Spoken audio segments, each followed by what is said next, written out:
Olá pessoal, tudo bem? Hoje a gente tem um deep dive, um tanto quanto complicado, né? É dia de finados. É verdade. E a gente vai mergulhar num tema que, bom, admito, mexe bastante comigo. A morte. Sei que é um dia pra gente lembrar de quem já se foi, mas pensar na finitude da vida me dá um nó na garganta. É natural sentir esse frio na barriga. A morte é um mistério, né? E, Hum. e nos lembra da nossa fragilidade.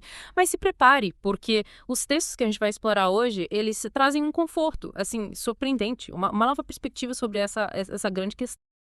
E vamos começar com o Salmo 34, onde Davi, em perigo, encontra segurança em Deus e declara: Busquei o Senhor e ele me acolheu, livrou-me de todos os meus temores. Oh, que forte, né?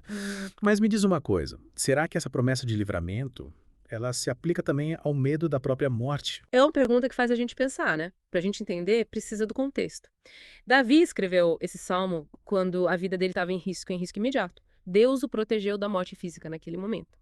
Mas a mensagem vai além, sabe? Apontando para uma esperança que transcende a nossa existência terrena. Então, mesmo diante da morte física, existe uma promessa de vida que vai além. Sim, e essa promessa, ela se revela na presença constante de Deus ao nosso lado. Davi continua no versículo 7. O anjo do Senhor acampa-se ao redor dos que o temem e os livra. Essa imagem do anjo do Senhor, ela é a representação direta de Deus, protegendo e guiando quem o busca. É como se Deus estivesse segurando a nossa mão, mesmo quando a gente passa pelo vale da sombra da morte. Exatamente. E essa mensagem me lembra bastante a profecia de Isaías 35, que também fala dessa ação de Deus em meio ao sofrimento, à morte. Sim. Em Isaías 35, o profeta, ele conclama o povo a ter coragem, a ter esperança, porque Deus está com eles. Ele declara: sejam fortes, não tenham medo. Eis aí está o Deus de vocês. A vingança vem, a retribuição de Deus e vem para salvar vocês. E o mais incrível é que a força para a gente enfrentar os desafios não vem da gente mesmo, mas da certeza da presença de Deus. Perfeito. É como se Deus dissesse: eu tô aqui com você. Não precisa ter medo. A força para superar a morte, o medo, a dor, vem da fé em Deus, da confiança em suas promessas.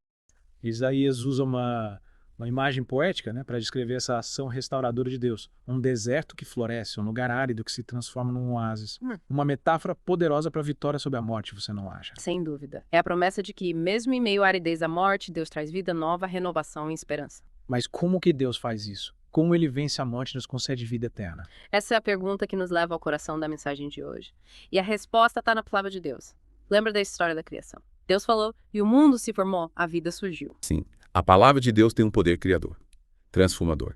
E essa mesma palavra nos oferece o caminho para a vida eterna. Exatamente. Essa promessa está registrada no Evangelho de João, capítulo 5, versículo 24. Ali, Jesus declara: em verdade lhes digo, quem ouve minha palavra e crê naquele que me enviou, tem a vida eterna, não entra em juízo, mas passou da morte para a vida. É incrível, a chave para a vida eterna está em ouvir e crer na palavra de Deus, em acolher a mensagem de Jesus no nosso coração. É a fé em Jesus, o reconhecimento da sua obra, que nos liberta do medo da morte e nos abre as portas para a vida eterna. Então a palavra de Deus é nosso guia, nossa âncora em meio às tempestades da vida, né? Nossa esperança diante da morte. E essa esperança se torna ainda mais importante quando a gente pensa na impaciência que a gente sente às vezes, né? Diante das promessas de Deus. A vida é corrida, os problemas nos cercam, e a espera pela manifestação plena da glória de Deus pode parecer longa demais. Verdade, é fácil a gente se distrair, duvidar, questionar. Mas é nesses momentos que a gente precisa se agarrar à palavra de Deus, buscar força em suas promessas. E lembremos do que o apóstolo Pedro nos ensina na sua segunda carta, capítulo 3, versículo 9. O Senhor não retarda a sua promessa, ainda que alguns a julguem demorada. Pelo contrário, ele é paciente com vocês, não querendo que ninguém pereça, mas que todos cheguem ao arrependimento. Que mensagem libertadora. Deus é paciente com a gente. A aparente demora não é sinal de esquecimento ou abandono, mas de amor e misericórdia. É como se Deus estivesse nos dizendo: calma, eu estou no controle, não desistam de mim. Exatamente. Deus deseja que todos se salvem, que todos experimentem a plenitude da vida em sua presença. E essa certeza deve nos impulsionar a compartilhar a mensagem do Evangelho com todos ao nosso redor, a semear a palavra da vida eterna em cada coração. Afinal, se essa mensagem nos enche de esperança, por que não compartilhá-la com os outros? Exatamente. A palavra de Deus é a luz que dissipa as trevas do medo, a fonte de água viva que sacia a nossa sede de esperança. É como um farol que nos guia em meio à tempestade, um abraço que nos conforta nos momentos difíceis. E as esperanças estão ainda mais importantes no dia de finados, quando a gente lembra daqueles que já partiram, mas com a certeza de que a morte não é o fim. E essa certeza nos impulsiona a viver com mais intensidade, com mais propósito, a valorizar cada momento como um presente de Deus. Afinal, a vida é uma dádiva preciosa e a gente deve aproveitá-la ao máximo, amando, perdoando, construindo ponte de amor e esperança. Que bela reflexão.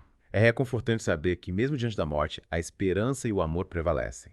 E que essa conversa nos ajude a celebrar o Dia de Finados com mais significado e esperança. Com certeza. E que a gente possa levar essa mensagem de esperança para todos que nos ouvem. Que a certeza da vida eterna em Cristo nos conforte, né? E nos inspire a enfrentar os desafios da vida com fé, com coragem e com esperança. Agradeço a você por essa conversa tão rica, tão inspiradora.